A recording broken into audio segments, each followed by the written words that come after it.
Hello नमस्ते दोस्तों, मैं अमित सिंह और आपका स्वागत है हमारे चैनल लेजिस और पॉलिस में।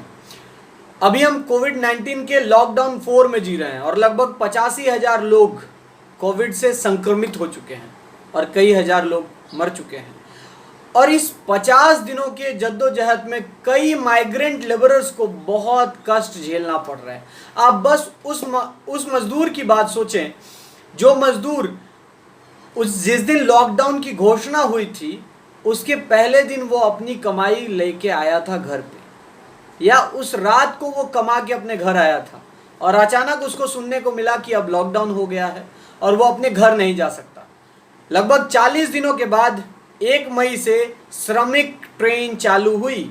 इस 40 दिनों में बहुत सारे मजदूर अपना चलना आरंभ कर चुके थे।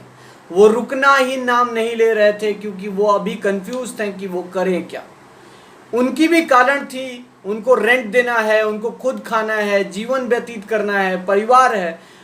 तो अब उन्होंने सोचा कि इससे अच्छा हम पैदल चल पड़े और अपने घर तो पहुंच ही जाएंगे।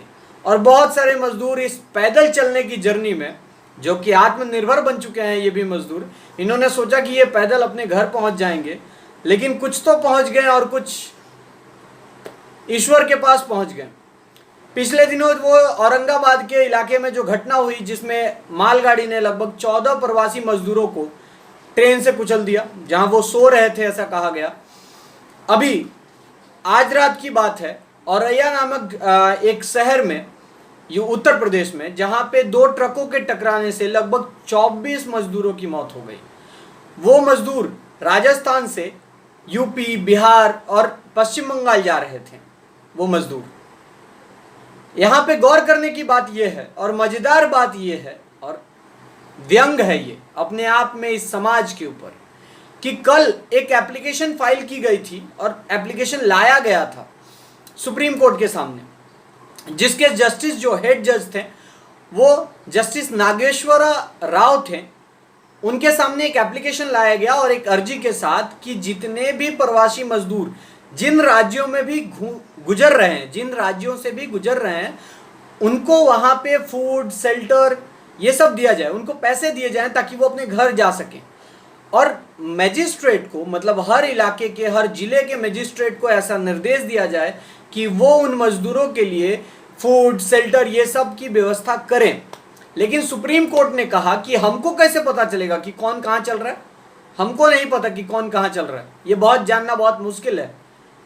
सही बात है, जानना बहुत मुश्किल है कि कौन कहाँ चल रहा है। इसीलिए तो ये एप्लीकेशन है कि आप उन मैजिस्ट्रेट को ऑर्डर दें कि वो मैजिस्ट्रेट उन लोगों के शेल्टर, फूड या फिर उनको पहुंचाने में मदद करें।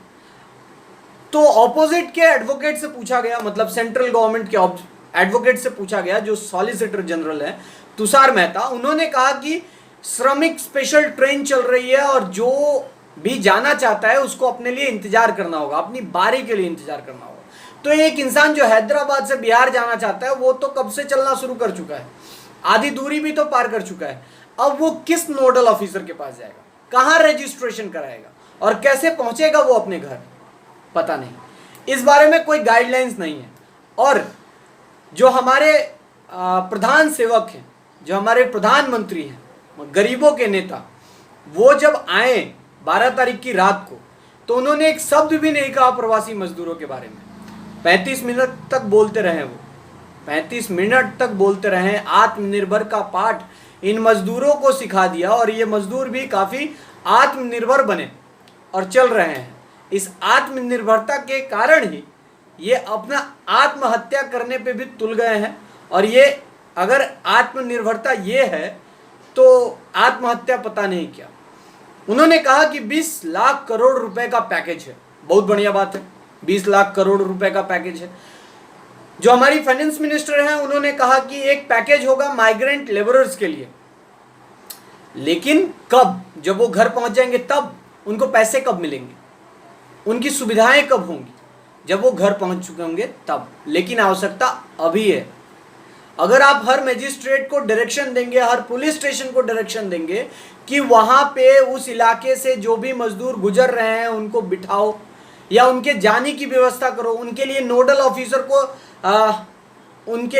ऑफिसर को रिक्वेस्ट करो, उनका कोविड टेस्टिंग कराओ, फिर उनको ट्रेन के माध्यम से उनको उनके घर छोड़ा जाए, कुछ तो करो। या फिर वो कूप भवन में, वो जो ट्रक के कूप भवन में बच्चों को बिठा के परिवार वाले अपने लेके जा रहे हैं, कोई माँ अपने बच्चे को ट्रॉली बैग में लाद कर ले जा रही है, ऐसे कब तक चलेगा?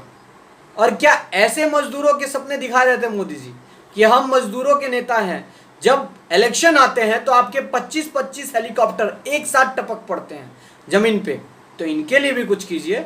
आप कम से कम पुलिस स्टेशन, अपने उस इलाके के डिस्ट्रिक्ट मजिस्ट्रेट को तो इन्फॉर्म कीजिए कि आखिर उन लोगों को बिठाया जाए और उनको फूड और शेल्टर दी जाए, कुछ दिनों तक न चलने के लिए कहा जाए, कुछ तो कहा जाए।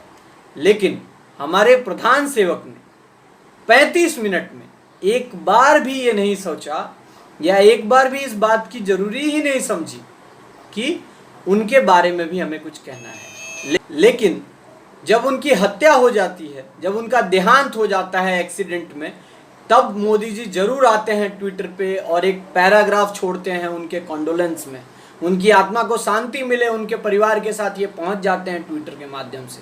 और राज्य सरकारें भी एक बड़े बड़े पैकेज का अमाउंट का घोषणा कर देती हैं कि जो कंपनसेशन के रूप में मिलेगा, किसी को 5 लाख, किसी को 2 लाख, ऐसे।